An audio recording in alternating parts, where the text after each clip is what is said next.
Sim, pode sim, vamos lá. Então, Livro vai lá, pode ir lá. União. Pode? Pode sim. Livro União em Jesus, editora Cultura Espírita, União. Eu sou a luz do mundo. Quem me segue não andará em trevas, mas, pelo contrário, terá a luz da vida. Está em João, capítulo 8, versículo 12. União em Jesus. Prezado leitor, em matéria de fé, cremos, discutimos, pregamos, ensinamos, advertimos, confrontamos, estudamos, anotamos, titulamos, criticamos, julgamos, analisamos, aparecíamos, imaginamos, polemizamos, criticamos, criamos artigos de crença, mas em verdade somos informados e instruídos. No entanto, estamos conscientes com a relação aos princípios e designações que assumimos? Raros amigos poderão responder afirmativamente. Este livro é dedicado à conscientização. Para conscientizarmos-nos, porém, será preciso acompanhar Jesus, assimilando-lhe os ensinamentos. Entendendo a complexidade da conscientização, acolhemos-nos assim às lições vivas do Divino Mestre e, respeitosamente, retiramos nossas elucidações de significativo trecho do Evangelho do apóstolo João, quando o Senhor nos assevera, garante, categórico, taxativo, no versículo 12 do capítulo 8 do Evangelho do apóstolo referido. Eu sou a luz do mundo. Quem me segue não andará em trevas, mas, pelo contrário, terá a luz da vida. Está em João, capítulo 8, versículo 12. Todos os companheiros que integraram este volume, de certo modo, em nossa campanha, estão procurando seguir o Mestre Divino, tentando, todos nós, buscar o rumo da espiritualidade superior. Falar em conscientização, mais do que o eterno amigo, seria para nós pretensão ou desperdício verbal. Estudemos, trabalhemos, compreendamos e servimos, seguindo realmente os ensinos e exemplos do Cristo de Deus. Conscientizemo-nos, pois. Emmanuel, Uberaba, 15 de agosto de 1993. Aí ele abre o livro, né, nos chamando a atenção pela necessidade que nós temos que ter de estarmos realmente unidos a Jesus, né, José? Sim, com certeza. Aí você explica para nós. Não, esse trecho, eu já falei da semana, eu fiquei perplexo, né, com aquele detalhe, né, porque é engraçado, a gente lê, estuda, mas a gente meio que não às vezes não se concentra para entender em profundidade o momento histórico, em que situação que ocorreu o que ocorreu, né? O contexto histórico muda essa frase completamente. Quando foi levado, só vou repetir um pouquinho esse trecho porque é o mesmo versículo e vale a pena a gente compreender esse elo de união, né?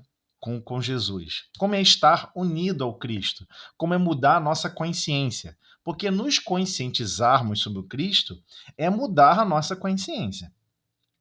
Eu sei que eu tô falando uma coisa, parece que eu tô falando alguma coisa de construir um foguete para ter uma reação química lá em Marte. Mas não é algo distante de nós, esse é o problema. É algo distante da nossa percepção. Esse é o grande problema de estudar essa união com Jesus que todos nós gostaríamos de ter e já ter desenvolvido, né? Apesar de estarmos, né, justamente em matéria de fé, apesar de estarmos continuamente nos envolvendo em estudos, nos informando, porque ele deixa bem claro: somos informados e instruídos. Mas será que nós estamos conscientes, temos consciência, temos aquela clareza, percebemos com clareza em relação aos princípios e designações que assumimos? Alguém fala assim: eu sou cristão. É uma palavra pesada, né? Quando você hoje se afirma como cristão, é algo pesado. Por exemplo, geralmente quem é ateu critica muito aquele cristão que defende, por exemplo, pena de morte. Como é que você vai defender pena de morte se você é cristão? É um contrassenso. Como é que você vai defender prisões que não transformam o prisioneiro, que não dão chances para o prisioneiro se redimir, se reorientar, se reestruturar e retornar para o convívio social? Ué, se você é cristão, né? Então é estranho, porque a maioria utiliza. Hoje, basicamente, o termo cristão se tornou um título político. A verdade é essa. Você que está bem politicamente, você diz que é cristão. Você quer ter uma visão, que as pessoas tenham uma visão adequada de você mesmo, você diz que é cristão. Só que quando ele está falando aqui da página, ele está deixando de uma maneira um pouco mais complexa, né? Olha, se você é cristão, você segue o Cristo. Segue os exemplos do Cristo. E o exemplo mais grave, mais forte, mais profundo é esse momento em que ele fala essa frase. Porque ele estava lá sentado, né, riscando na areia, brincando lá com o dedo na areia. De repente, vem alguns fariseus trazerem, né, até a presença do Cristo, a presença da personalidade de Jesus de Nazaré. Veio trazer o quê? A mulher adúltera.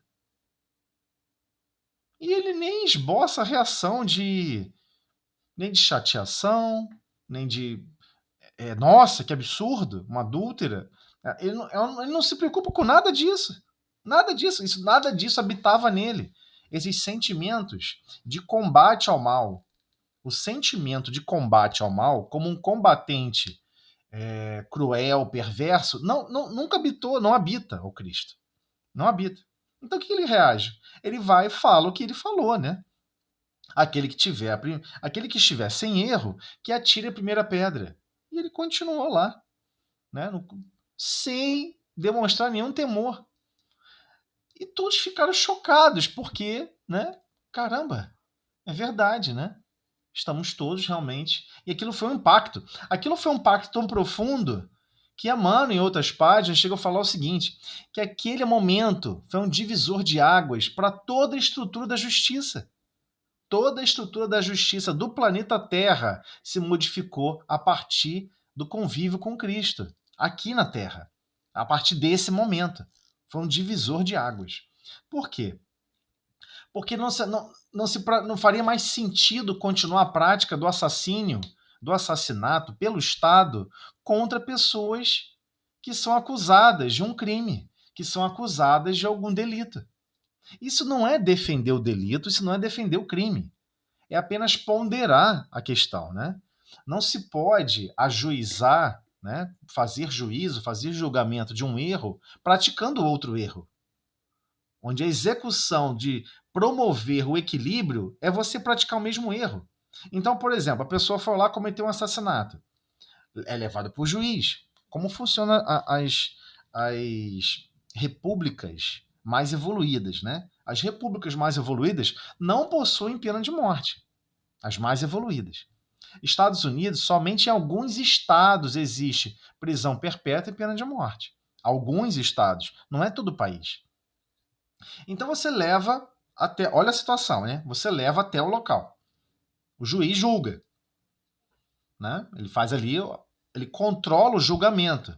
Mas quem vai dizer se realmente aquelas informações são realmente contundentes, ou seja, dá para você realmente se convencer de que aquela pessoa realmente é culpada, não é o juiz que faz isso.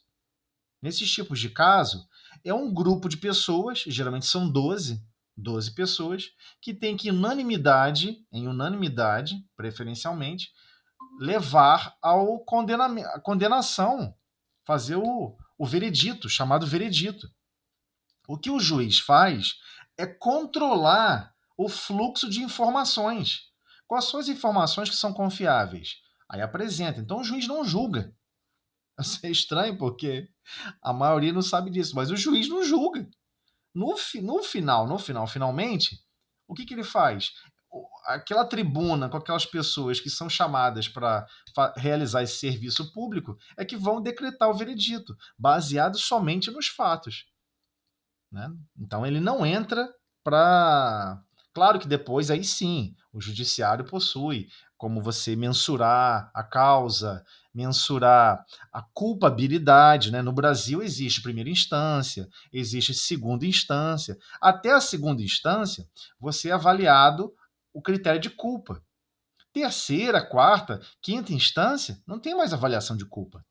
O que tem avaliação é você vai solicitar uma reavaliação da medição, né? Quanto foi proferido com a condenação de 20 anos. É demais, né? Eu acho que ficou pesado. Eu acho que pesado na mão. Aí existe outros grupos que vão ponderar isso. Então, aí você fica pensando, beleza, quando Jesus fala isso, temos que entender que aquele povo, na verdade, né, viviam sobre as leis bem estruturadas, né, de 3.000 anos de leis. Acho que a gente esquece sempre isso. No tempo do Cristo, onde ele estava ali animando a personalidade de Jesus de Nazaré, ele estava numa civilização de origem hebraica, um povo chamado hoje judeu, mas essencialmente hebraica, de uma divisão de tribos, né? O povo hebreu brigou entre si, se dividiu, né? Só recordar lá do Velho Testamento. Eles se dividiram, basicamente, em várias tribos, e eles, nessa divisão, brigaram entre si, entendeu? Mas seguiam as leis mosaicas. Alguns aspectos eram diferenciados, né? Alguns acreditavam que tinha que orar em tal lugar, outros acreditavam que tinha que orar em outro local. Mas as leis mosaicas de Moisés eram seguidas, porque eram as leis que estruturavam aquele povo.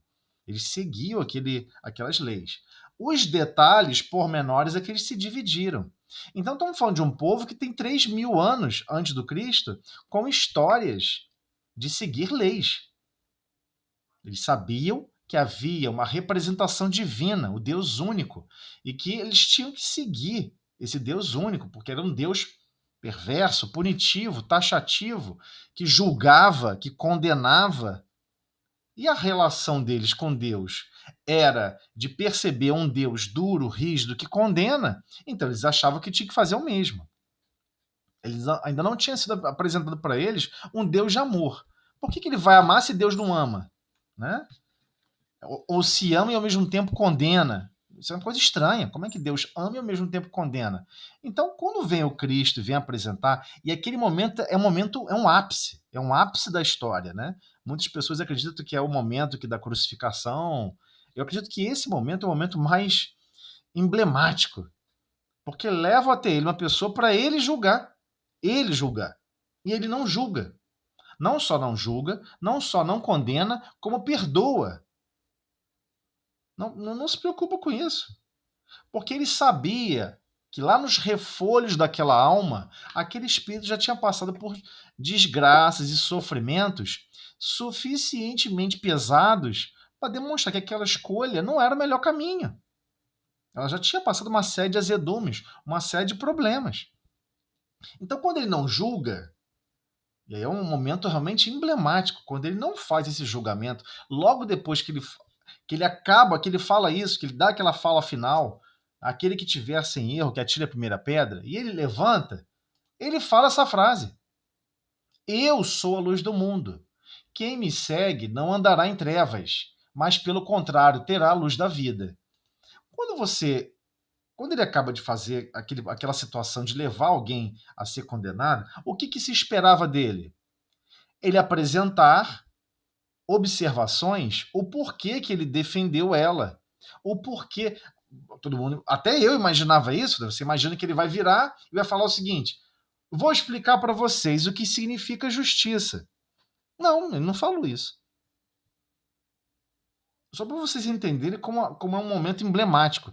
Ele quis marcar ali um exemplo. Ele quis dar uma marcação profunda de exemplo. Eis aqui o exemplo. Eu sou o caminho, a verdade e a vida. Ninguém vai ao Pai senão por mim. Aí ele pega e depois reitera: eu sou a luz do mundo. A luz do mundo. Quem me segue não andará em trevas. Isso não quer dizer que você não tem que andar. Ou seja, isso não quer dizer que você ainda não tem que evoluir. Eu estou falando, se você seguir a sua evolução, as suas experiências que você tem que ter, os sofrimentos que você tem que passar, todos os processos que você tem que marchar na evolução, se você realizar ele com o Cristo significa com o modelo de vida do Cristo. Não tem erro, vai dar certo. Não se preocupe, vai dar certo. É isso que ele está falando. Então, os discípulos ficaram chocados, com certeza ficaram atemorizados, ficaram impressionados. Caramba, ele está afirmando, está sendo categórico, vai dar certo. Segue o que eu estou fazendo, vai dar certo. Então, primeiro, qual foi o ato que ele cometeu ali? Qual foi o exemplo máximo? Ele não julgou ela. Ele só estava preocupado aonde eu devo fazer o bem. Se existe alguma implicação depois com as leis de Deus ou não, lá no fundo íntimo dela, ela não quer, na verdade, mudar a percepção dela, quer continuar agindo no mal, ou criar até recursos de perversidade, e está vivendo uma história de fantasia, enganando as pessoas, ele não está preocupado com isso. Porque as leis divinas observam em profundidade as nossas consciências, em detalhe. Enquanto que a gente fica aqui preocupado, pô, será que fulano fez isso porque ele tinha intenção de fazer ou não fez porque não tinha intenção? Você vai conversar com a própria pessoa e talvez nem ela mesma saiba. Tem aquela consciência profunda de algum ato, se foi 100% consciente. Consciente no sentido de perceber as consequências, os impactos, o que poderia gerar situações mais graves. A maioria de nós vivemos ainda sem nenhum tipo de consciência. Esse é o agravante da história toda, é claro, né?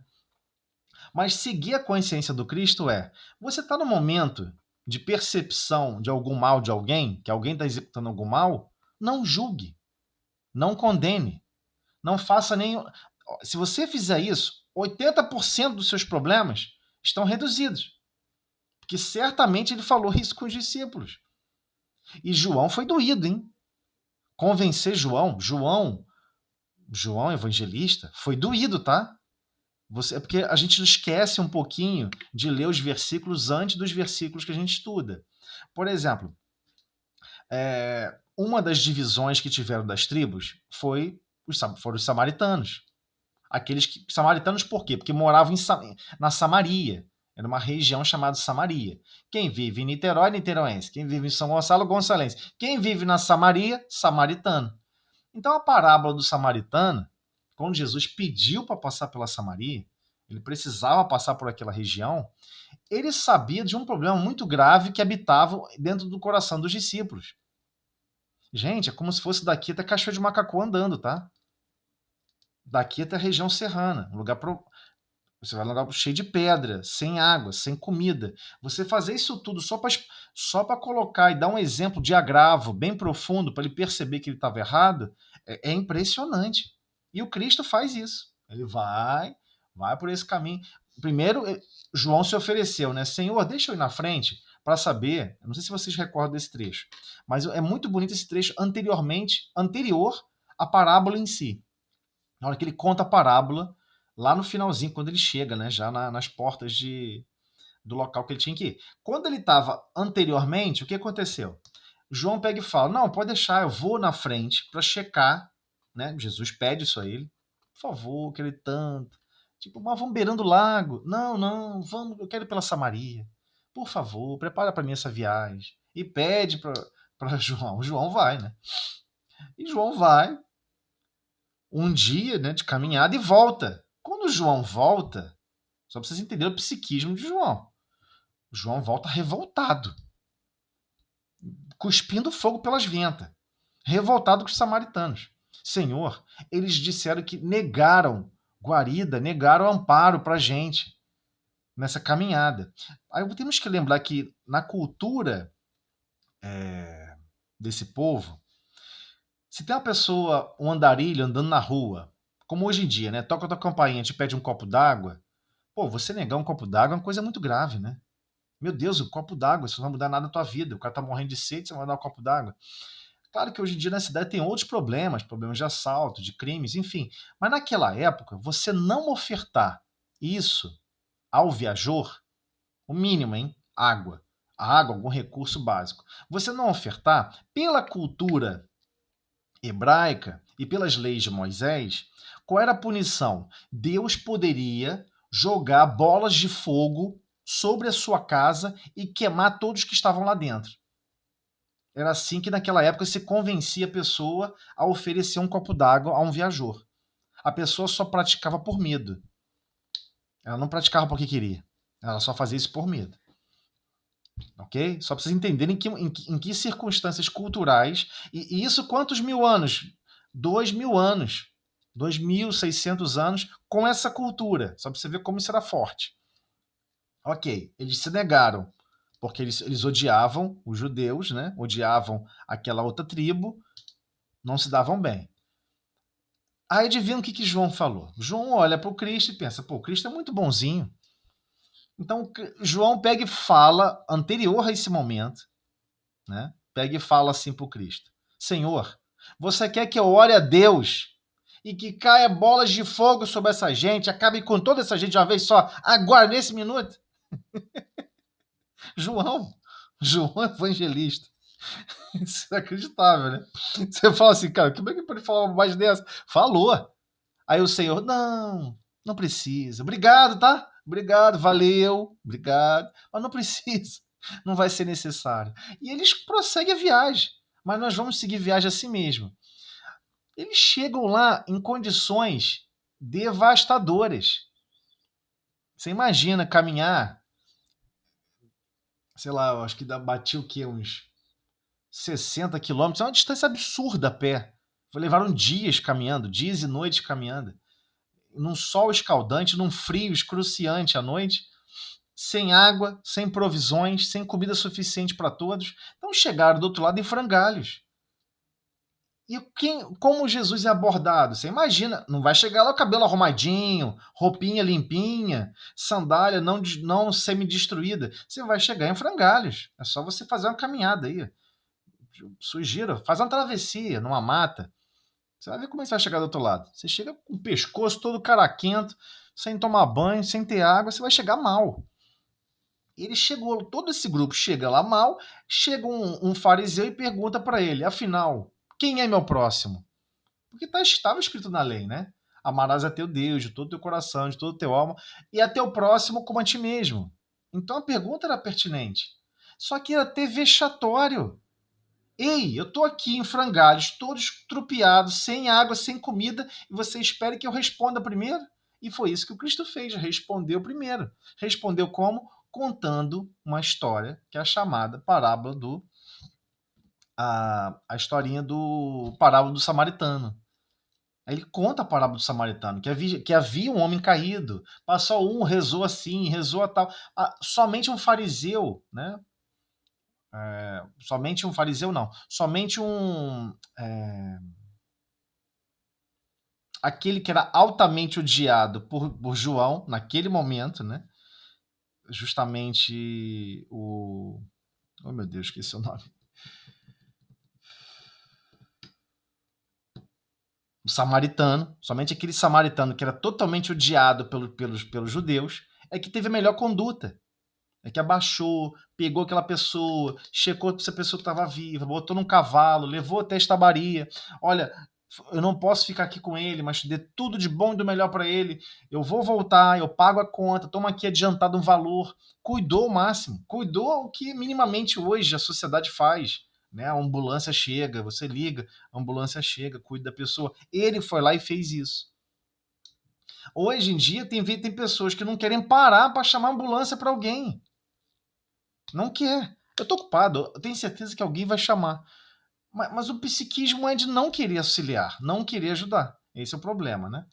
Então, a gente fica pensando, Por que eu estou falando isso tudo? Porque psicologicamente, qual era a consciência? Qual era a consciência de João? A consciência era a consciência de Moisés, sobre as leis mosaicas. Ele estava prisioneiro às leis mosaicas. Pô, fulano fez isso assim de mal, ele vai se ver com Deus. Ele vai ter que pagar. Ele não sei, mas Deus ama. Ama tanto o anjo que está conduzindo o verme quanto o verme. Isso é loucura. Deus não fica zangado, não fica chateado. Isso é uma questão nossa. É um problema nosso. Quem não sabe amar, quem ainda não evoluiu. Então, quando ele fala isso tudo, ele dá esse detalhe, ele já está deixando claro que Jesus veio trazer ensinamentos.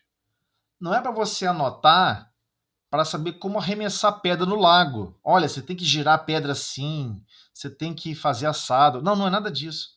Você vai ter que mudar a sua consciência. A sua consciência vive certos paradigmas, é guiada por certos critérios. Hoje, 99% das pessoas que habitam os maiores centros religiosos do mundo possuem o psiquismo prisioneiro há 2 milênios de religiosidade que foi conduzida pelos romanos, pelo Império Romano. A maioria de nós esquecemos a Igreja Católica Apostólica Romana. Então, toda a forma como os romanos conseguiram adaptar aquela religião. Então, por exemplo, ele chegou para o povo pagão. O povo pagão gostava de adorar a imagem, o outro grupo gostava de acender vela, o outro grupo gostava de segurar umas pedrinhas na mão, parecida com o islamismo, né? O terço, que a maioria das pessoas conhece, é uma forma de adaptar as pessoas que tinham dependência daquelas pedrinhas que o islamismo igualmente sugere também, para a pessoa ficar orando e rodando as pedrinhas. Então, o que ele observou? Se eu absorver diversos aspectos culturais de N culturas, eles vão receber melhor essa religiosidade. E assim foi feito. Né? E quem não conhece, Martinho Lutero, quando teve a reforma protestante, Martinho Lutero entrou em parafusos. Você lê as últimas cartas de Martinho Lutero, ele ficou altamente perturbado, porque ele queria convencer o povo judeu a se tornar cristão. Como ele não conseguiu, nossa senhora, ele escreveu coisas horríveis. Coisas tão graves que ele escreveu que Hitler chegou a usar essas cartas dele na Segunda Guerra Mundial. Como é que ele conseguiu convencer diversos grupos sociais terem ódio daquele povo, utilizando essas cartas de Martinho Lutero? Você vê, o que isso tem a ver, cara? O que tinha a ver ele ficar com raiva porque não conseguiu lá convencer eles a seguirem o Cristo? É uma coisa assim muito alucinada. O que tem a ver com convencer alguém em relação a você transformar a sua consciência? Nada. Nada, ué. Claro que não. Então tem diversas pessoas que falam assim, nossa, olha lá fulano, tá responsável por aquela empresa, é diretor, é isso, é aquilo. Ele se diz cristão, mas ó, já fiquei sabendo que ele desviou dinheiro, já fiquei sabendo que ele fez isso, já fiquei sabendo que ele deu um tombo em fulano, né? Causou a demissão de 2, 3 pessoas.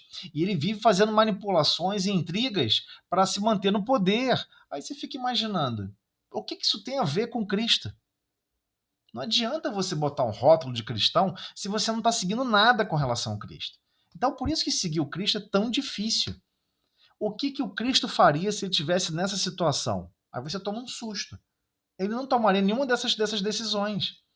Então, quando o Cristo veio trazer esse exemplo de vida, e aí essa é a questão mais pesada sobre a boa nova, qual é essa boa notícia? A boa notícia é, agora vocês têm um modelo.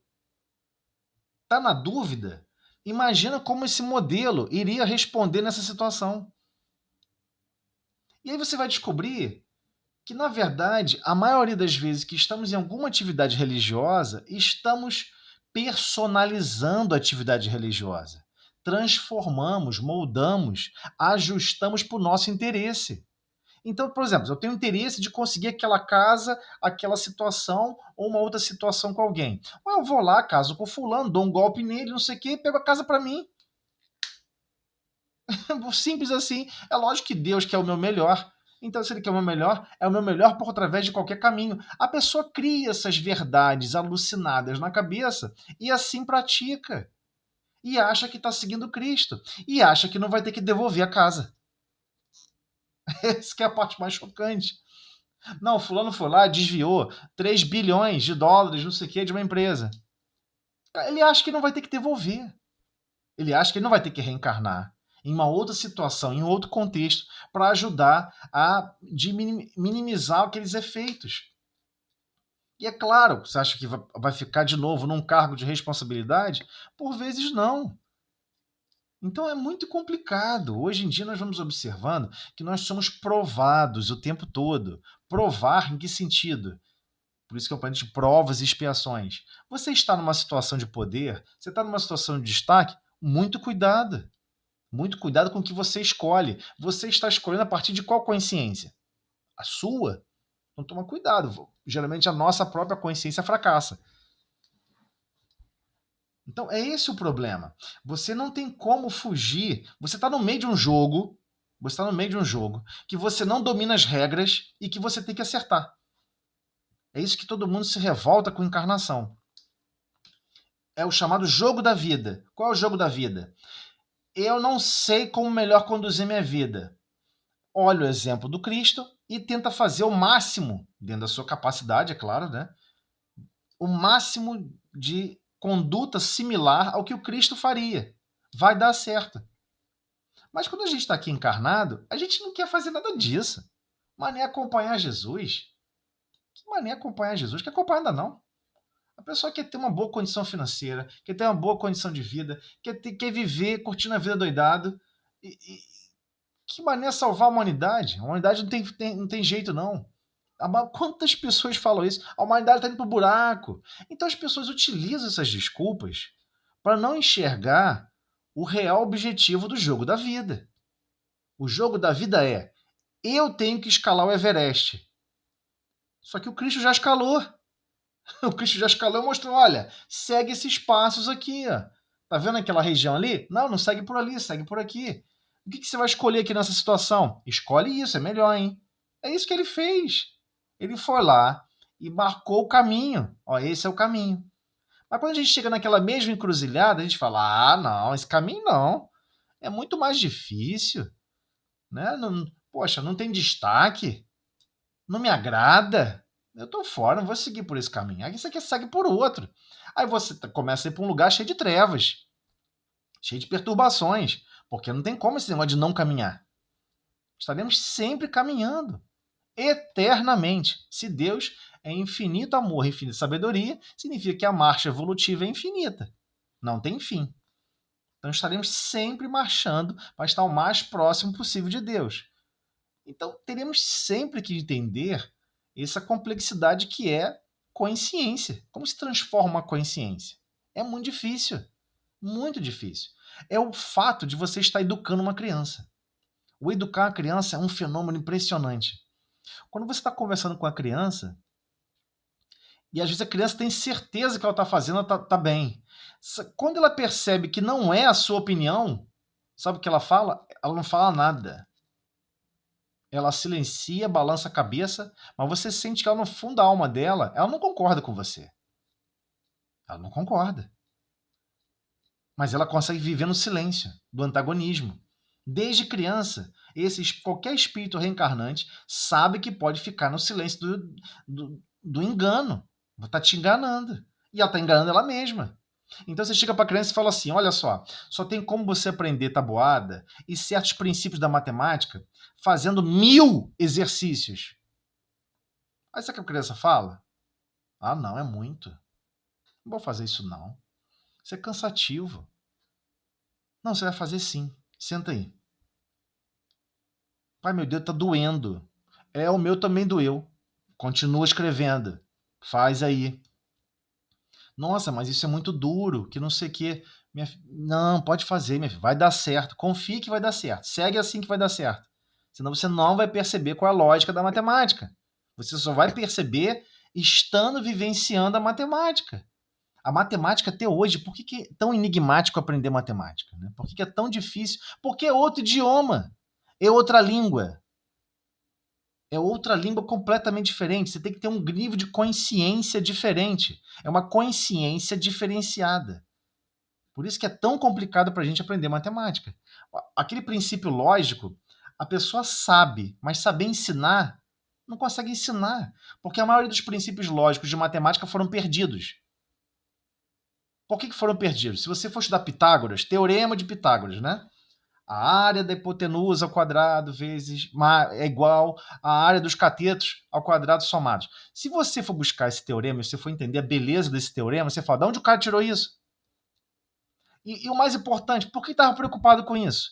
Que problemas que cercavam ele, que ele observava isso na natureza. Tudo isso se perdeu, porque foi incendiada a escola de Pitágoras, ninguém sabe. Não se sabe, historicamente, qual a origem. Ele não escreveu nada sobre isso. O pouco que ele escreveu pegou fogo. Não se tem esse histórico.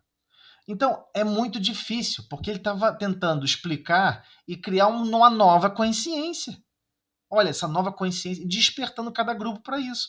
Então, Jesus, quando vem trazer a consciência do amor, é esse o diferencial. Ele vem trazer a consciência do amor.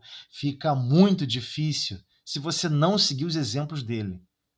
Segue esse exemplo que vai dar certo. Pô, mas eu tô seguindo esse exemplo, mas parece que eu tô sendo falso comigo mesmo. Eu não me sinto assim 100%. É assim que começa. Você não tem como se sentir 100% amando. Não tem como, é impossível. Você não ama. Mas esse, você não pode viver naquele complexo duelo. Eu não amo e eu acho que eu nunca vou conseguir amar. Não tem sentido. Menor sentido. Então, o que a experiência humana nos fornece? Metas. Olha, para você desenvolver aquela atividade, você tem que aprender a datilografia. Aí tu olha aquele monte de tecla no teclado e você fala assim, cara, é impossível escrever rápido palavras com esse monte de teclinha. Isso não faz sentido. E por que essas letras estão tudo misturadas? Isso não faz sentido. Mas ela não sabe que foram décadas de envolvimento de psicólogos, envolvimento de pessoas que entendiam o funcionamento do cérebro humano e a dinâmica dos dedos para compreender como que melhor seria o acesso. Ora escrevendo com a mão esquerda, ora teclando com a mão direita. Foi um desenvolvimento. Eu não sei se vocês sabem, mas o primeiro telefone, só para vocês entenderem a raiz do problema, tá? De consciência. O primeiro telefone não tinha essa sequência numérica. Vocês percebem que a sequência numérica está de cabeça para baixo, né? No telefone. Tá assim, lendo da primeira linha para a última linha. Ninguém fala isso em escola, tá? Em lugar nenhum. E ninguém nenhum fala sobre isso. Tá escrito assim, 789. Pode olhar pro celular se quiser. Vai estar escrito assim, primeira linha, 789 456 123. Tá ao contrário. Tá de baixo para cima. 1, 2, 3, 4, 5, 6, 7, 8, 9. Mas por quê? Você já pensar por quê? Porque não, né? Não foi assim no começo. O primeiro telefone, se vocês buscarem a história do primeiro telefone, não foi assim que surgiu. Ele surgiu seguindo a lógica do Ocidente. Na lógica do Ocidente, você começa a escrever, né, da primeira linha para baixo, né, 1, 2, 3, 4, 5, 6, 7, 8, 9. Sabe o que aconteceu? Não deu certo. Quando botaram as pessoas para digitar os números, as pessoas se atrapalhavam. Não deu certo. A tal ponto de ser descontinuada a fabricação. As pessoas não queriam mais, queriam voltar para aquele de disco. Lembra do disco? O discador, né? 1, tá, tá, tá, tá, tá, tá. 2, tá, tá, tá, tá, tá, tá. Porque aquilo era uma sequência numérica numa circunferência. Uma sequência numérica numa circunferência no sentido horário. Era 1, 2, 3, 4, 5, 6, 7, 8, 9, 0. Não sei se vocês lembram disso. Quando foram para o digital para colocar os dígitos, foi um frisson. Os primeiros telefones não conseguiam vender, todo mundo voltava para o telefone anterior. As pessoas largavam no canto, não queriam usar, devolviam. Tinha políticas de devolução, não gostei, devolviam. Não houve aceitação. Porque existia uma consciência coletiva do ato de digitar número que não estava sendo representado naquele aparelho. Contrataram, então, psicólogos. Não estou brincando, não, tá? É sério, pode buscar essa história, é muito bonita. Porque desvendar a consciência humana é um desafio. Então, buscaram psicólogos, fizeram um monte de teste. Passaram a testar inúmeras pessoas o que era mais confortável para elas. Então, o mais confortável para elas era centralizar o número 5. Se você for em teclado, quem tiver na frente do computador aí, tiver teclado físico no computador, que tem o teclado numérico do lado, né? Você vai ver que o número 5 existe uma marquinha que você sente com o dedo. Você sente o número 5. O número 5 está centralizado no dedo central, no dedo anular da mão.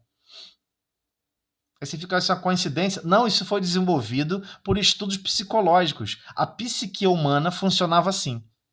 Não se sabe por que até hoje. Tudo foi adaptado para a psique humana. É impressionante. Até hoje, eu acho estranho escrever da esquerda para a direita. Mas eu tive que me adaptar. O Ocidente aqui todo escreve assim. Mas a maioria das civilizações do planeta Terra do passado, todo mundo escrevia da direita para a esquerda, não era da esquerda para a direita. Essa coisa doida aqui do Ocidente que começaram a botar da esquerda para a direita, né? Então, e vários outros idiomas e outras culturas, você podia escrever para os dois lados, da esquerda para a direita e da direita para a esquerda. Então, as escolas, quando começa a classificar que os alunos são dislexos, são isso, são aquilo, elas não estão entendendo que estão recebendo espíritos com outro tipo de experiência. Ao invés de absorver a experiência que eles têm, que eles possuem, para moldar a escrita, para moldar o contexto histórico, passamos a querer controlar o formato humano e querer impor um formato humano. Passamos assim absurdamente. Então, se a ciência fala comer gema de ovo faz mal, se você falar, antigamente era assim, né? Se você falasse contra, poxa, você era pintado de demônio na face da Terra. Então, o problema é esse. Nós queremos conduzir consciências de uma maneira estranha. E como que Jesus constrói as nossas consciências? Já parou para pensar nisso? Como que ele nos educa? Ele nos educa através do exemplo e não da imposição. Através do exemplo. Então, várias vezes já entrei em conflito com professores, né? Até em universidade. O professor, isso aqui só pode ser provado assim. Eu falo, professor, eu acho que não. Dá para provar por arco tangente. Pega a derivada, faz isso, faz aquilo, integra, vai dar aquilo. Aí o professor, impossível. Aí eu falo, professor, você está errado. Eu tenho certeza que eu estou falando. Aí o professor fica ofendido. Fica ofendido, porque ele está sendo desafiado. Ele se sente desafiado. Todo mundo entende isso como um desafio. Mas não está sendo desafiado. Existe uma parcela do conhecimento que ele não está percebendo. Ao invés de ele pegar aquilo ali e agregar, ele quer puxar um desafio. Aí puxava um desafio. Olha, se você me provar algebricamente, numericamente, eu te dou 2 pontos na nota. Aí eu era até irônico, né? Então, apronta a caneta aí, por favor, e pega os seus farrapos de textos, que eu já estou voltando, eu vou trazer agora para você a prova. Ia lá, fazia, levava para ele. Eu acho que não está certo. Professor, aí está ficando feio. Tá certo, professor, que eu estou falando. Eu tenho certeza que eu estou falando. Você pode procurar tantas pessoas, eu tenho certeza que eu estou falando. Aí no final, 2 semanas depois, ele se convenceu. Você tem razão. Vou te dar 1 ponto na média. Ó, professor, o senhor disse que era 2, hein? Todo mundo ouviu. Não vou dar 2, não. Tem que usar o poder contra o outro. Então, nós somos assim com relação ao Cristo. O Cristo fala uma coisa, dá um exemplo, a gente fala, não, Jesus, não vou fazer como você. Eu vou fazer diferente, vai ser melhor. A gente quebra a cara, cai em treva, se lasca, se arrebenta. Aí depois a gente fala, puxa, a vida teria sido muito melhor se eu estivesse seguindo o Cristo. É o mesmo princípio. É o mesmo princípio. A gente não tem essa consciência desenvolvida. Não tem. Então acompanhe aquele que já desenvolveu aquela consciência. E sempre que o Cristo estava conversando com os discípulos, sempre, pode ver no livro Boa Nova, diversas das obras, Jesus no Lar, algum discípulo chegava, Senhor, você conhece fulano de tal? Como é que fulano reza? Como é que ele ora? Eu achei muito interessante isso tudo, como ele ora, como ele pensa. É mesmo? Então explica para mim como é isso. Vai ser muito bom conhecer um pouco mais sobre eles. Caraca, o nível de humildade. O cara é o Cristo, construtor de mundos, responsável por elos complexos da evolução. E o cara tá querendo aprender alguma coisa com alguém. É impressionante. Aquela alma não tem nenhuma vaidade. Não tem nenhuma vaidade. Zero de vaidade. Ele está sempre aberto a aprender, sempre aberto a escutar. E a maioria de nós não estamos. Esse que é o problema. Nós não estamos abertos a ouvir e a escutar. Então, por exemplo, numa classe, não se utiliza o princípio de que os alunos também estão aprendendo fora da classe. Gente, quando as pessoas vão para uma instituição de ensino, o que se ensina é o mínimo. É o mínimo do mínimo. Se você quiser aprender matemática de verdade, na terceira, na quarta, na quinta, na sexta, qualquer série, você tem que buscar outros livros. Você tem que fazer exercícios fora da caixinha redondinha que te apresentam.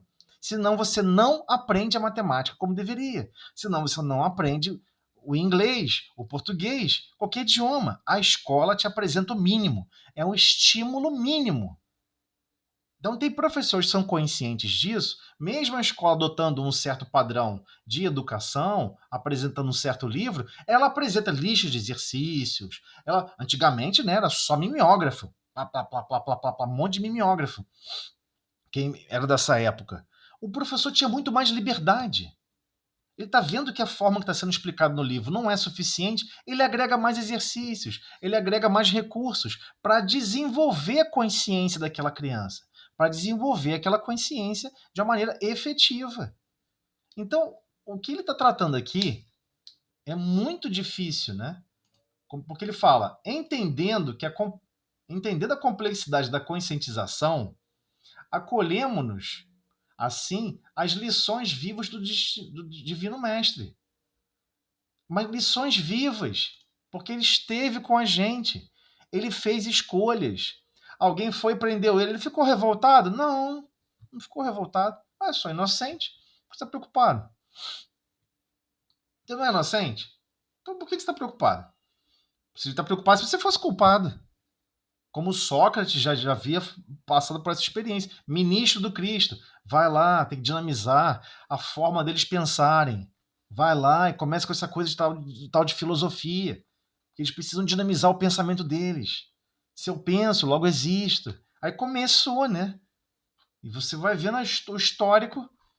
Quem conhece um pouquinho da história de Sócrates, Sócrates foi preso, condenado à morte por cicuta, porque dizia que estava inflamando os jovens.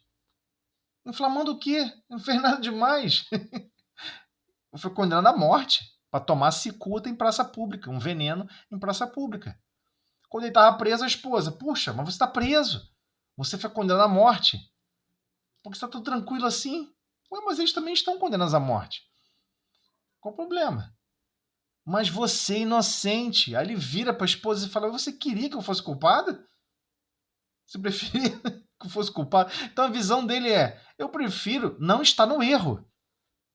Eu prefiro que minha consciência não esteja no erro. E é impressionante como a sociedade se transformou. Então tem pessoas hoje em dia vendendo a própria alma por dinheiro, por posição, estatura na sociedade, vendendo a própria consciência. E o pior é que depois se dizem cristãos, mas como é que você pode conviver com isso, com essa disparidade? Você diz que é cristão, mas você pisou na cabeça de mais de 12 pessoas, né? Destruiu aquelas famílias, acabou com tal outra coisa. Então é esse contrassenso que a gente precisa perceber. Que consciência você está vivendo? A do Cristo ou a sua, né? Esse é o problema. Faz a nossa prece, Tosélio. Você abre a outra sala? Abro sim. Então faz a prece pra gente. Senhor Jesus, Mestre de infinito amor e misericórdia, agradecemos, Senhor, os teus exemplos, os teus ensinos práticos e diretos. não julgueis, não condeneis, não vivas com esse ânimo. Isso te faz mal. Não viva repreendendo as pessoas. Isso te faz mal. Então, o Cristo nos deu essa visão, nos deu esse exemplo prático e agradecemos, Senhor, por estarmos dilatando a percepção sobre a sua vivência de amor e paz em todas as circunstâncias da vida. Que assim seja. Com essa prece, pedimos permissão para iniciar o nosso estudo da noite. Muito obrigada. Então, vamos para outra sala, então. Tá ok, vamos lá. As consequências são bem nefastas, né? Sim, mas ele deixou claro, não é que ninguém vai deixar de caminhar. A frase é bem clara, né? Todos vocês vão ter que continuar caminhando. Ele sabia que até os discípulos, apóstolos, aqueles classificados como apóstolos, teriam que continuar caminhando. Teriam uma marcha de evolução ainda. Mas ele deixa claro, eu vou mostrar um caminho para vocês que vocês não vão cair em treva. Não vão ficar em situações desagradáveis. Não vão criar sofrimentos desnecessários. É só isso que ele falou, entendeu? E a gente fica naquela... Jesus está errado, eu tenho um jeito melhor de viver. E a gente quer viver no tentativa e erro. É o problema. Mole não. Boa noite a todos. Eu acho que é porque ainda não reconhece que tem vida após a morte. Ainda está fora dessa noção. Então, mas aí tem um problema. Mas aí tem um problema. O povo hindu, né? O povo hindu sempre acreditou em vida após a morte. Né? O espírita sempre acreditou em vida após a morte. Mas não é porque você acredita, ou tem certeza absoluta de vida após a morte, que você tem certeza absoluta do como você deve agir numa certa situação. Né? Até a própria definição de uma atitude boa ou de uma atitude má, ela é sutil, porque ela varia de acordo com a consciência. Esse é o ponto fenomenal, né? Tão complexo. Eu não sei se vocês conhecem aquele experimento. É um experimento psicológico. Deixa eu ver se eu acho aqui que fala sobre. Virou até um filme, né? Virou um filme sobre isso. Até que enfim, consegui. Eu estava lendo Joana de Ângeles. Tem um pedaço que ela fala que toda vez que nós vamos fazer o bem, nós questionamos. Será que vai ser bom? Qual é a vantagem? Aqui, alguém já ouviu falar dessa experiência aqui? Não sei se dá para ver na tela. A experiência de Milgram. Não. Ninguém nunca ouviu falar? Pode ser que outro... Depois vocês procuram, porque Milgram significa... É o sobrenome de um psicólogo, né? Stanley Milgram. Esse psicólogo, o que ele quis estudar? Por que os nazistas torturaram tantas pessoas? Né? Por exemplo, por que alguns soldados armados torturaram e mataram milhões e milhões de pessoas, como é narrado, né? Não vou questionar aqui números, entrar nesses detalhes, mas como que ele aceitou fazer isso? Por estar seguindo ordem. Aí ele fez o seguinte experimento. E é um experimento que chocou diversas pessoas, né? E ele fez esse experimento dentro dos Estados Unidos. Porque dizia o seguinte: alemão é inimigo, alemão é malvado, alemão é perverso. Até hoje as pessoas têm essa visão, né? Que a consciência do alemão é uma consciência de pessoas perversas. Bem, esse experimento foi executado dentro dos Estados Unidos.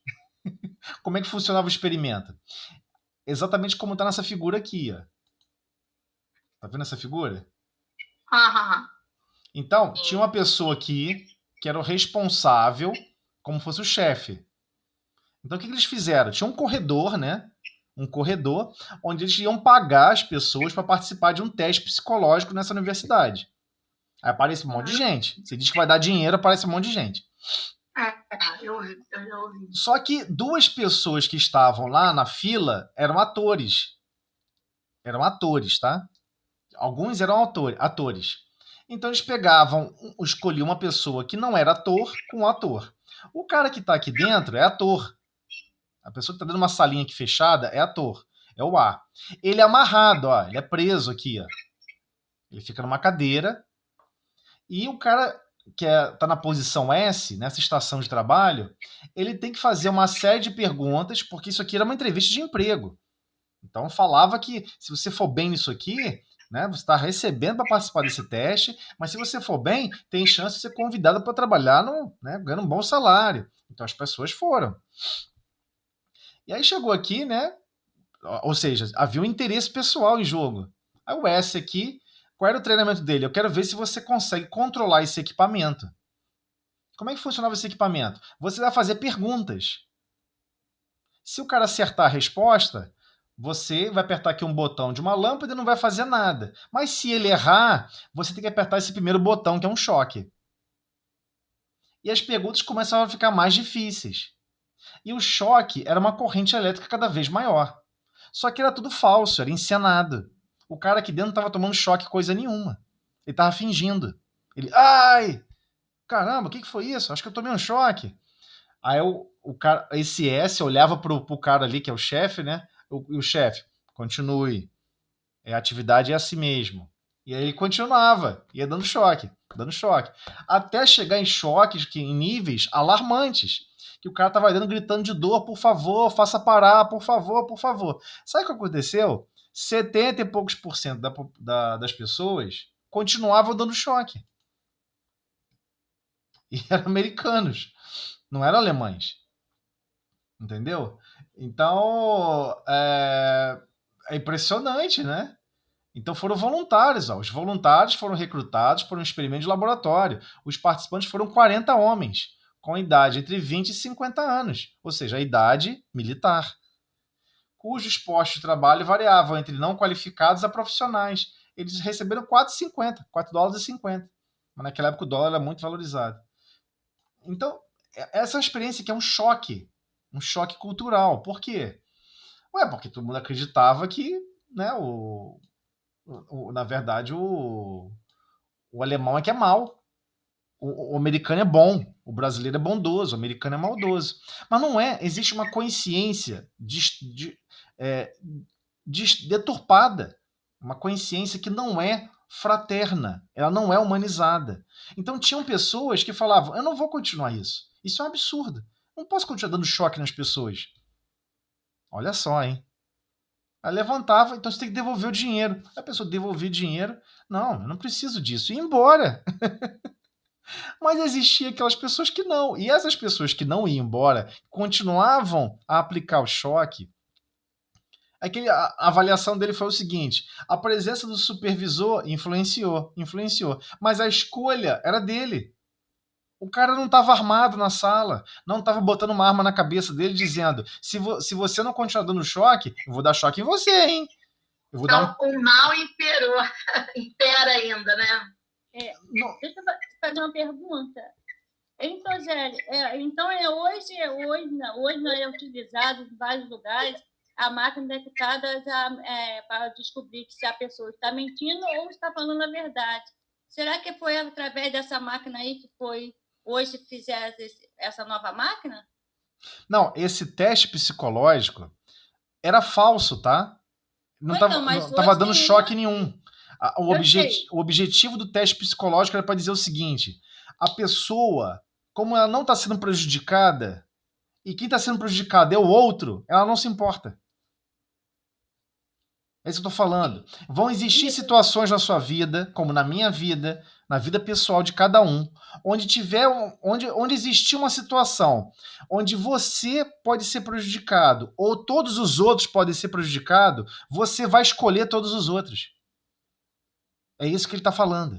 Uhum. Que isso tá no subconsciente. Isso está no subconsciente. E ele não está errado. João de Anjos fala sobre isso. Passamos muitas encarnações lutando pela vida, lutando pela sobrevivência, com escassez de alimentos. Na escassez de alimentos, cada um por si e Deus por todos. Tem até essa frase popular. Então, é esse o psiquismo que nós temos, que o Cristo veio transformar. O Cristo veio transformar esse psiquismo. essa forma de pensar, essa consciência adoecida, ele veio transformar. Porque não tem como você sentir amor com esse nível de psiquismo, entendeu? Então, aquela máquina que faz o teste para checar se você está falando a verdade ou não, é baseada em critérios físicos, fisiológicos, aliás. Critérios fisiológicos. Dilatação da pupila. Você bota uma câmera. Quando você está prestes a mentir, tem a ver com dilatação da pupila, batimento cardíaco, pressão arterial, mas principalmente batimento cardíaco, alterações da distribuição térmica no seu corpo, o fluxo sanguíneo muda quando você está mentindo. Então a pupila muda de diâmetro, mas já é possível você falsear isso, é fácil mentir, né? Por exemplo, se você pegar um prego e enfiar embaixo da tua unha, ou então uma farpa, se você enfiar uma farpa embaixo da tua unha e provocar uma dor bem forte, que você chega a quase lacrimejar, e você fica com essa dor durante o teste sem a pessoa saber, o teste não funciona. Porque seu organismo está lutando contra uma dor física. Então, os parâmetros iniciais, né, chamados, que ele vai fazer um teste com você para saber qual é o seu nível fisiológico de verdade. Então, vai perguntar qual é o seu nome, qual é a sua idade. Você não se sente ameaçado com essas perguntas, porque você vai dizer a verdade. Mas se você já está com dor, você vai responder sob estresse. Entendeu?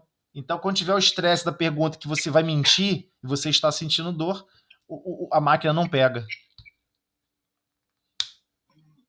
Então, vamos continuar aí no animismo e perturbação espiritual, né? Sim. No último parágrafo. Então, só para concluir, finalizando, a questão de consciência é mais profunda do que a gente imagina. Posso só contar só mais um trechinho? Desculpa. Pode. Posso, Ana. A gente fazia esse teste, por exemplo, há muitos anos atrás, né? Fazíamos essa brincadeira com os jovens, principalmente adolescente, ali naquele comecinho de mocidade. A gente fazia botava que eles seriam um grupo que iriam julgar, né? E até orientar se uma pessoa era sobre aborto, se uma senhora deveria fazer aborto ou não. Aí passava a ficha, né, e descrevia a situação da família da pessoa. E ele era um orientador, tipo um assistente social. E aquele grupo ia fazer a base da assistência social para aquela senhora, para aquela mulher. A mulher tinha quase 50 anos. Ela já tinha 8 filhos, aquele seria o 9º. Ela tinha sífilis, tinha uma doença sexualmente transmissível. Ela tinha problemas financeiros. Ela não tinha como manter as crianças. E aí apresentamos aquele quadro todo e dizia aí, vocês orientariam ela a praticar o aborto? Eu tô falando que o aborto é legal, tá? Tá legalizado. Você não vai ser um crime. Você orientaria ela a praticar o aborto ou não?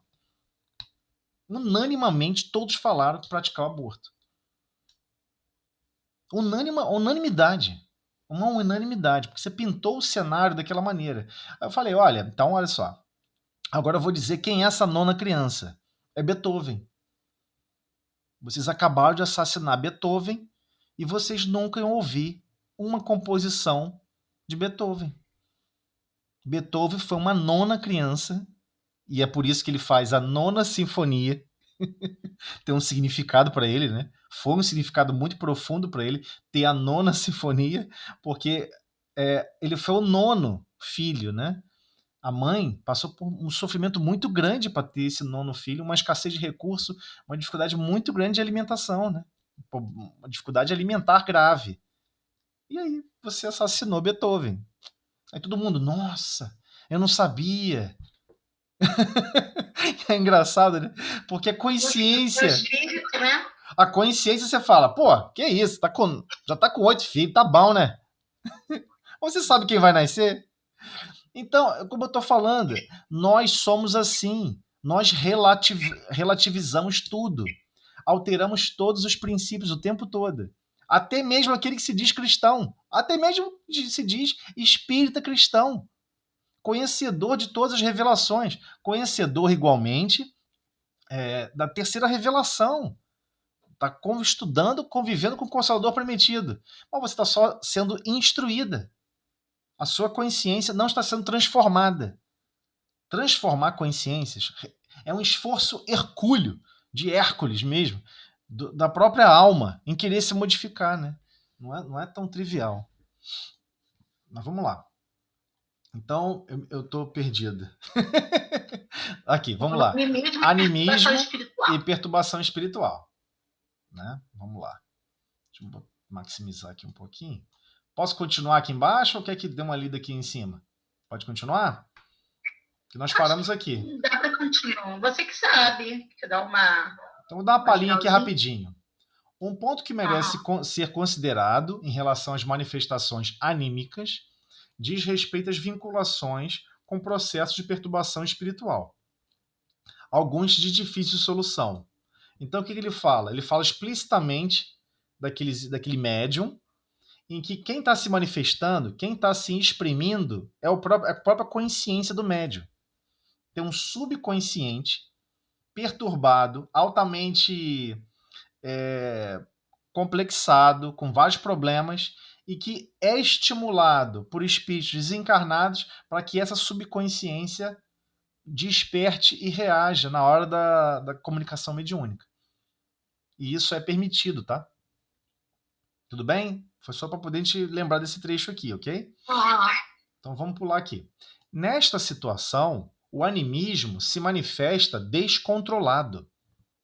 O assunto está muito bem estudado no livro Nos Domínios da Mediunidade, de autoria do espírito André Luiz, no capítulo 22, Imersão do Passado. Diz respeito à história de uma senhora enferma que busca os serviços de auxílio espiritual numa instituição espírita. Em determinado momento, essa pessoa fala e age como se estivesse sob efeito de transe mediúnico, veiculando a comunicação de um perseguidor espiritual. Entretanto, não há, efetivamente, espírito comunicante. Tem ninguém se comunicando, não. Ninguém. Não existe também o menor vestígio de mistificação, ou seja, ela não está fazendo isso de maldade, consciente ou inconsciente. Trata-se de alguém carente de auxílio que imobilizou grande coeficiente de forças do seu mundo emotivo em torno de uma experiência mal sucedida, vivida em encarnações anterior, a ponto de semelhante cristalização mental haver superado o choque biológico do renascimento no corpo físico, prosseguindo quase que intacta. Então, é aquele esquecimento do passado que deu errado. Então, tem muitas pessoas que falam assim, eu queria tanto lembrar o que eu fui no passado. Eu queria tanto, foi uma rainha, foi uma princesa. Olha só, a pessoa tem que estudar esse trecho para descobrir o efeito que gera de uma pequena reminiscência, um pouco, que foi mal sucedida, é claro, né? Uma experiência mal sucedida, e que ela lembra de forma vívida de outra encarnação. Então, fixando-se nessa lembrança, quando instada de mais perto pelo companheiro que lhe foi irrefletido algoz, passa a comportar-se qual se estivesse ainda no passado, que teima em ressuscitar. É então que se dá a conhecer como personalidade diferente, a referir-se à vida anterior. Então, os médicos psiquiatras já perceberam isso, né? Que existem certas pessoas mediunizadas, né? Ou não, enfim, se a pessoa tem consciência disso ou não, depende de se é um psiquiatra espírita ou não, mas ela percebe que a pessoa não tem essa consciência. Ela não tem consciência se é aquela realidade ou não. Ou seja, a médium não consegue distinguir a realidade. Ela vive uma personalidade diferente. E quando essa personalidade diferente se manifesta, ela não faz de perversidade, para enganar, para iludir, para criar um teatro, não é nada disso, ok? Sem dúvida, em tais momentos, é alguém que volta do pretérito a comunicar-se com o presente. porque ao influxo das recordações penosas de que se vê assaltada, centraliza todos os seus recursos mnemônicos, né? Tão somente no ponto nevrálgico em que viciou o pensamento. Para o psiquiatra comum, é apenas uma candidata à insulinoterapia ou eletrochoque. Entretanto, é uma enferma espiritual, uma consciência torturada, exigindo amparo moral e cultural para a renovação íntima, única base sólida que lhe assegurará o reajustamento definitivo. Então, nós temos também que ter essa consciência, né, que para reajustar algo desse porte, dessa natureza tão complexa, exige o quê? Amparo moral e cultural para a renovação íntima, né? A pessoa traz essa dor, né? Essa ação errada que teve. Mas não é em qualquer lembrança. Ela lembra também a um processo. O processo de obsessão, entenda, quando um espírito desencarnado, que nós temos um problema com ele no passado, vamos supor, eu tenho um problema com alguém no passado que eu cortei a cabeça dele com espada. Quando ele se aproxima de mim, energeticamente falando, o fluido universal que reveste o espírito dele, que a gente chama de corpo perispiritual, e o meu perispírito, meu corpo perispiritual, ambos têm consciência desse passado, porque tudo fica armazenado em nós mesmos. Por isso que não existe julgamento nenhum. Para que julgar o que já está escrito em você? Não tem julgamento. A sua própria consciência te condena. Você sabe que não foi correta aquela ação. Você não sabe criar uma vida. Como é que você vai tirar uma? Então você tem consciência que não foi adequado, não foi correto. Por mais que você tenha consciência, você não tem como se livrar do passado. Tá feito, deu ruim. Tá feito. Mas tem pessoas que não têm esse grau de liberdade. Existem pessoas que entram em parafuso. A pessoa não aceita ter caído naquele erro. E ela, de certa forma, é a própria alma, a própria consciência ferida que volta a reviver aquele momento. É isso que eu estou tentando explicar, não sei se estou sendo claro nesse sentido. Ele fala aqui, sem dúvida, em tais momentos... É como se fosse um encontro aí, e nesse encontro do encarnado com o desencarnado, aquela lembrança fica mais forte. Sim, por exemplo, é alguém que volta do pretérito a comunicar-se com o presente. Quem que volta a comunicar-se? A consciência dela. É como se a consciência dela contasse para ela mesma. Foi você. Foi você que fez isso. Você não presta. Você não vale nada. Então, a dificuldade que a gente tem de perdoar terceiros, ela começa conosco. Né? Como é que você vai amar o próximo se você não ama a si mesmo? Amar o próximo como a ti mesmo. Se você não se ama, você quer se destruir, você não vai amar ninguém. Então não é esse o caminho. A primeira coisa que você tem que aprender sobre amor é, se você não amar a si mesmo, você não tem como amar ninguém. É o ponto básico. Né? Não foi eu que inventei essa frase, né? Amar o próximo como a ti mesmo. Como a ti mesmo, se você não se ama, você está tentando se destruir, você vai destruir todo mundo à sua volta. Então, como é que você vai falar para uma pessoa, sei lá, que está decidido a praticar um terrorismo e matar um monte de gente? Ou ele está decidido a tirar a própria vida e matar um monte de gente. Como é que você vai falar que você tem que amar a si mesmo? Ele acha que o maior ato de amor que ele pode dar é destruir a própria vida, destruindo a dos outros. Então essa frase não funciona com quem tem uma consciência terrorista. Aqui nós estamos falando de uma pessoa com consciência terrorista. Essa senhora, citada no texto, nesse livro, né, e que é tratada aqui, ela tem uma consciência terrorista. Ela pega o próprio passado dela para agredir ela mesma. E ela acha que essa agressão vai gerar um bom resultado. As pessoas só praticam aquilo que acreditam. Então... A Andréia está querendo perguntar, tá? Pode falar, Andréia, desculpa aí.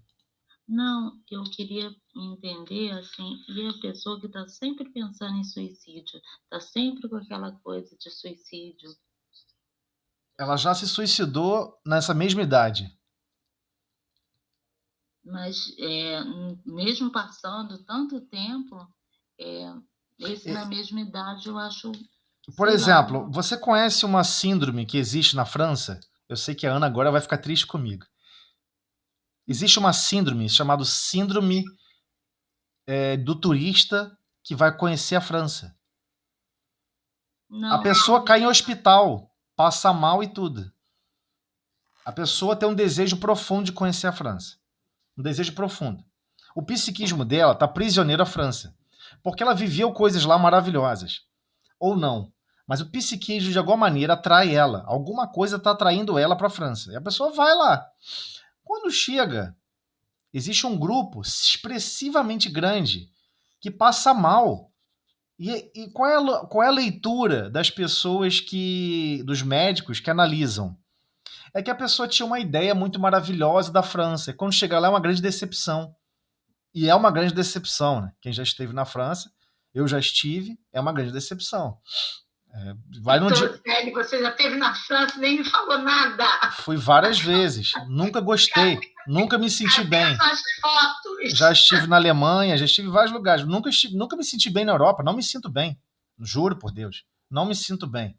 Já estive em umas cidades mais antigas da Europa, muros que ainda existem lá, construções do Império Romano, nada daquilo ali me faz bem. Eu sinto que não me faz bem.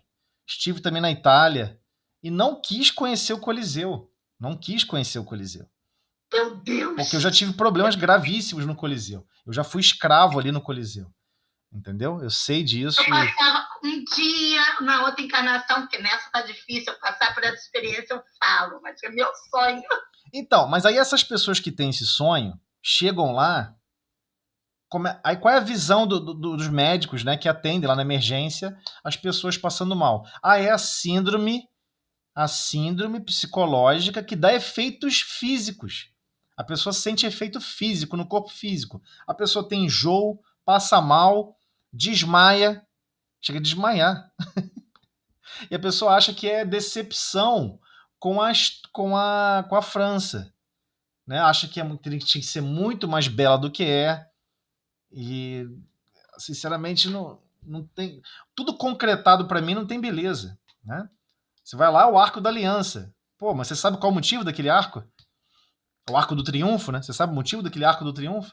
Se você for ver a história do Arco do Triunfo, você não quer visitar o Arco do Triunfo. Mas foi uma ideia já antes um pouco de Napoleão, na época de Napoleão, né? Então, mas o que eles conquistaram? Qual foi? O que eles estão comemorando? O que eles estão celebrando? Sempre tem a ver com a morte e destruição de outros povos. Né? Você tem que entender que a França foi colonizadora, entendeu? Então, é uma situação difícil, não é uma coisa fácil, né? Quando você vai vendo o motivo de cada representação, tem várias estátuas de generais altamente perversos, até hoje celebrados na Europa, né? Então, se o seu psiquismo não está nessa onda, aliás, você está ao contrário desse psiquismo, não tem como aquilo te agradar, não tem mesmo, né? Você vai ver mas, poxa, tão bonito lá, as noites, não sei o que, com lâmpada. Pô, mas lâmpada tem em qualquer lugar. Restaurante tem em qualquer lugar. O que tem de diferente? Não, mas a Torre Eiffel. A Torre Eiffel é pequenininha. A Torre Eiffel é um prédio pequenininho. É uma construção pequenininha. Sandra fica chateada comigo. Pô, você passou várias vezes perto e não foi lá? Nunca tive interesse de ficar perto. Nunca. Sofri muito lá. Sofri muito. Você chega de avião, é um pesadelo para sair do aeroporto. É um trânsito, tudo engarrafado. 5 da manhã, tudo engarrafado no domingo. Tudo é caos. É uma cidade que não tem francês. O próprio francês não gosta de Paris. É isso que a maioria não sabe. Minha amiga que trabalha lá, que mora lá, ela fala sobre isso. Diz que lá tem muito imigrante, né? Muito imigrante. A cidade é um caos. É um caos. Ela não vai te contar que quando chove lá, o esgoto transborda. Ela não vai te contar isso. Porque isso é coisa de brasileiro. Isso é cultura de brasileiro. Falar mal do próprio país, falar mal do próprio Brasil, é cultura brasileira. Né? Porque é o psiquismo de pessoas que amam a Europa e querem voltar para a Europa. Ok? Mas aí, vamos dizer, se a sua passividade for, isso está tão inserido no espírito que a passividade dada, né? Igual com a médium. É necessário um tratamento, então, para o espírito, e por isso que é permitido o próprio espírito dela se... Não, justamente, a mesa mediúnica permite isso. Só que, por que esse capítulo é tão importante? Animismo e perturbação, né? Porque o que o movimento espírita da década de 70, da década de 80 e um pouco da década de 90 não chamava a mediunidade de um fenômeno medioanímico. Atualmente, não se usa mais o termo mediunidade. O fenômeno é medioanímico. O médio é um intérprete do espírito, um intérprete literal. O espírito não é exatamente aquele pensamento, não é exatamente aquelas falas. Ele não tem como usar o jargão e o linguajar que a pessoa está executando, porque às vezes ele está 3 séculos sem reencarnar. Se você for conversar com alguém 3 séculos atrás, a pessoa não fala exatamente o mesmo idioma. Mas como é que ele chega na mesa mediúnica e fala igual? Você está entendendo? O psiquismo direcionado como uma mensagem mediúnica, ela chega no médium e o médium traduz o pensamento. Vai ser 100% igual? Nunca. Impossível. É igual telefone sem fio. Né? Quem fez essa experiência quando era criança, né? Cada um vai contando uma historinha no ouvido do outro. Quando o cara conta lá no final, é tudo diferente. E às vezes é muito diferente. Quem está falando aqui do animismo que sempre foi perseguido e problematizado na mesa mediúnica é esse animismo aqui. É o animismo com perturbação. Ou seja, não tem ninguém se comunicando. É o próprio subconsciente do médium se comunicando. Mas qual o problema? Ele também precisa de tratamento. Como uma consciência externa. Mas nessa época, da década de 70, década de 80, se você for buscar no YouTube, você vê um monte de coisa alucinada, tá? Procurei. Vídeos de treinamento sobre médiums. Já procurou? Né? Porque pessoas, às vezes, me abordam, me perguntam essas coisas. Pô, o que você acha desse treinamento aqui, papacista? Aí você vê o cara quase sambando na frente do outro, entendeu? Eu falei, olha só, isso não existe não. Não, mas isso aqui é de uma casa espírita. Lá de não sei de onde, como é que não tem? Eu falei, desculpa, meu amigo, o espiritismo é livre, você pode praticá-lo, você pode exercê-lo como você bem entender, mas isso varia de cada grupo, de cada consciência. O que eu estou falando é que temos que sempre evoluir, temos sempre que refinar. Se a pessoa for sensata, ela vai entender, mas se ela não for, ela foge, fala, tá vendo? Tudo cambado de perturbado. E você olha os vídeos do passado, cara, é só loucura. Então tinha gente que dava passe assim, ó, balançando a mão, balançando a mão, como se estivesse arremessando ectoplasma nos outros. Aí você fica assim, pô, cara, que consciência perturbada é essa? Você acha que quem está desencarnado, cuidando do tratamento espiritual, está preocupado com isso? Não está, não. A consciência deles só consegue ajudar dessa forma. E eles deixam. Não tem problema nenhum. Muitas ajudas e socorros correm através de pessoas que fazem umas coisas que não tem nem sentido. Mas a consciência da pessoa só funciona desse jeito. Por exemplo, teve uma senhora uma vez que veio me perguntar uma coisa que eu fiquei chocada, né? E ela já era espírita já há algum tempo. E chegou para mim e falou assim, olha, eu sinto muita falta de fazer oração acendendo uma vela. Eu falei, qual o problema? Ué, você está querendo dizer então que a gente pode acender uma vela? Ué, onde está escrito que não pode? Você pode fazer prece de cabeça para baixo, você pode fazer prece debaixo d'água. Recomendo você não prolongar a prece debaixo d'água. Né? Seu corpo físico não vai aguentar. Você é livre para fazer como você bem quiser. Ué. Se você só consegue se concentrar com esses recursos, use os recursos que estão à sua volta. Agora, estou te falando, quando você desencarnar, você não tem como mais fazer combustão. Quando você desencarnar, você não tem como mais comprar uma vela. A opção é sua. O espiritismo vem tentando te treinar e te educar para a vida em progresso eterna. Se você quer continuar a ficar cada vez mais prisioneira, a escolha é sua. Você pode até criar um quartinho na sua casa com um monte de grade. Né? Criar até uma gaiola de Faraday, criar campo magnético, né? Proteção contra campo magnético, radiofrequência, e só orar lá dentro. Não tem problema nenhum, você que sabe. Mas quando você desencarnar, Você não tem como voltar para aquela sala, entendeu? Como ocorria antigamente no passado, as pessoas falavam assim: o melhor lugar para você orar é na sua casa, em tal lugar, com uma música assim, assim, assada. Eu falei: olha só, gente, isso é uma situação excepcional, uma condição ótima, entendeu? Nem sempre você vai poder. Então você está no meio de um ônibus. Você viu ali que teve um acidente terrível. Tu não vai orar? Não, vou esperar chegar em casa, eu vou orar. Vai nada, você vai esquecer. Você não vai orar. Ora, qual o problema? Ora, em pensamento. Não se abstenha de orar. Ah, mas, poxa, vou ficar orando todas as vezes antes de começar a me alimentar? Qual o problema? Ora, agradece a comida, agradece os vermes que vivem na tua barriga, agradece os micro-organismos, as bactérias que vivem no seu organismo, porque sem elas você não conseguiria obter os nutrientes para o seu organismo. Obrigado, Deus, por esse recurso de cooperação. Então a gente tem um problema grave psicológico, e ele vai lá profundamente na nossa consciência. Então, qual é o agravante disso? O médium, quando está nessa situação mais grave, desse problema de perturbação, ele tem que ser tratado como se fosse uma comunicação externa, não tem problema nenhum. Mas pode ter certeza, ele não quer enganar a reunião, ele não está sendo politicamente incorreto, ele não está maltratando ninguém. Porque foi essa a visão da década de 70 e 80, sobre o animismo. Hoje se chama o quê? Condicionamento, né? O fenômeno agora se chama fenômeno medioanímico. Não se fala mais fenômeno mediúnico. As pessoas falam mediunidade, estudar mediunidade, estudar o princípio da comunicabilidade, mas o fenômeno é medioanímico. Então o animismo não é ruim. E também, mesmo nesse caso, a pessoa precisa de ajuda, precisa de tratamento, precisa de amparo.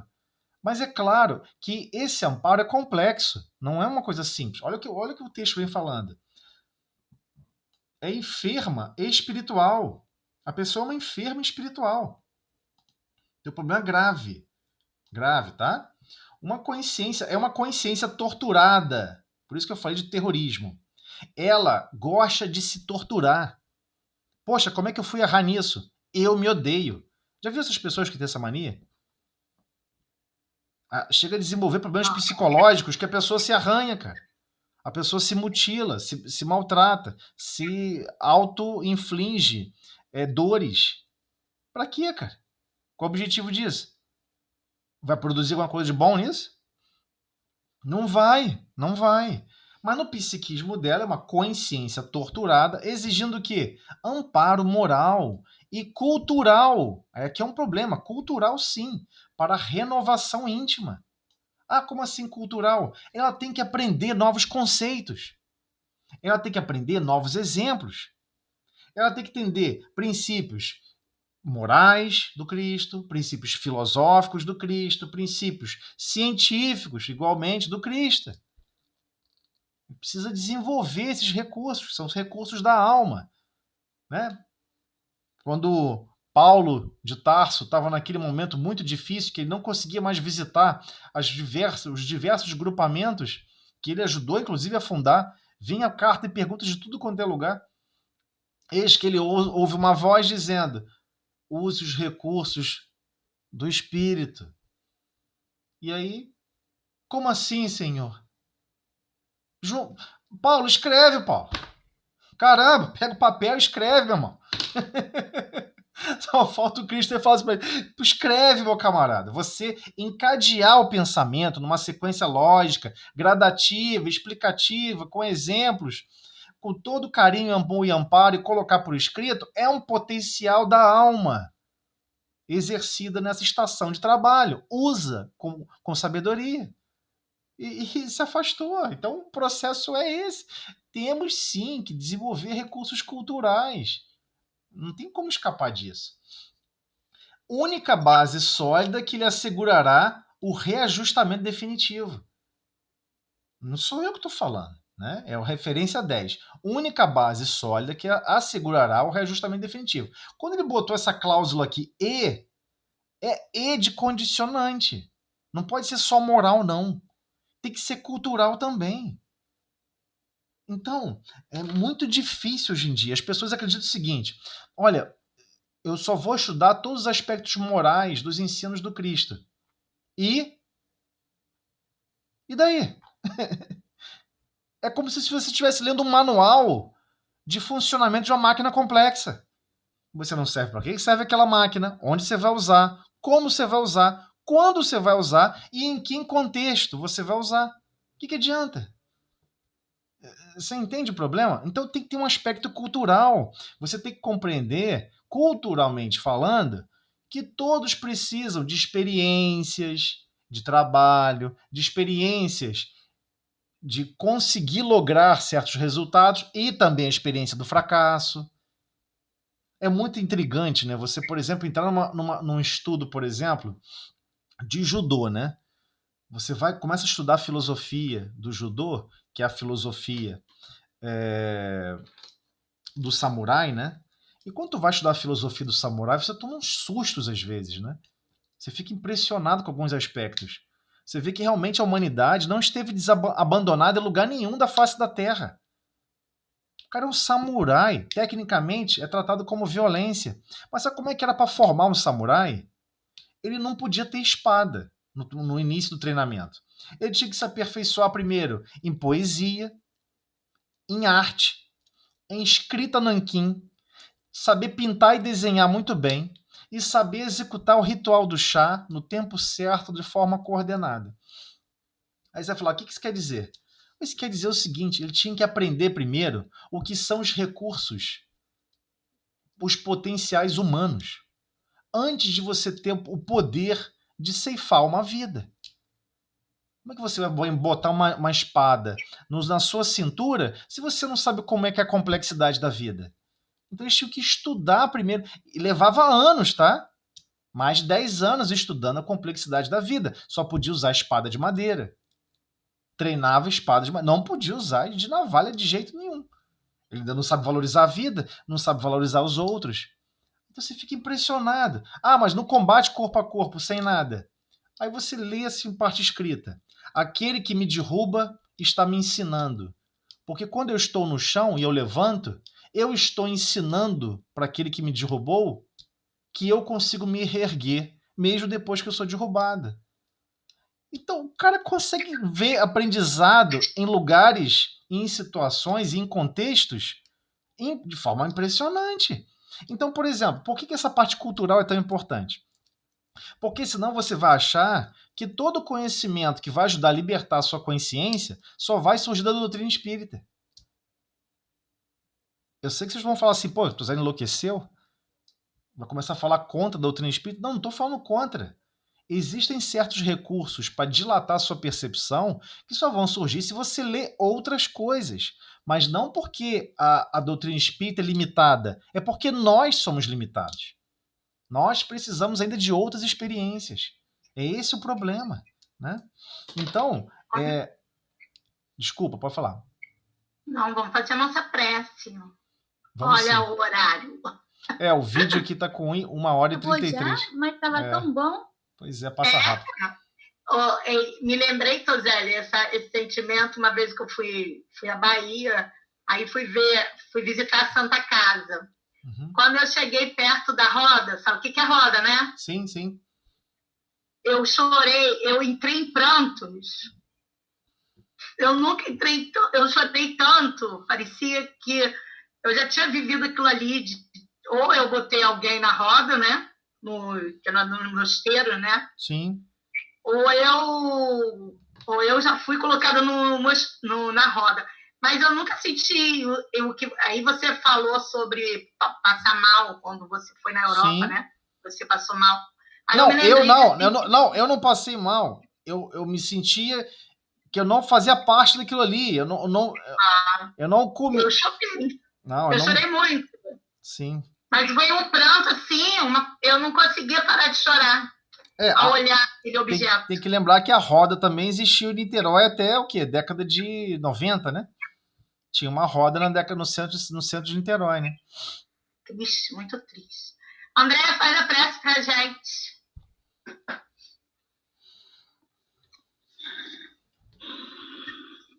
Mestre Jesus, queremos agradecer, Senhor, a oportunidade dessa live, Senhor.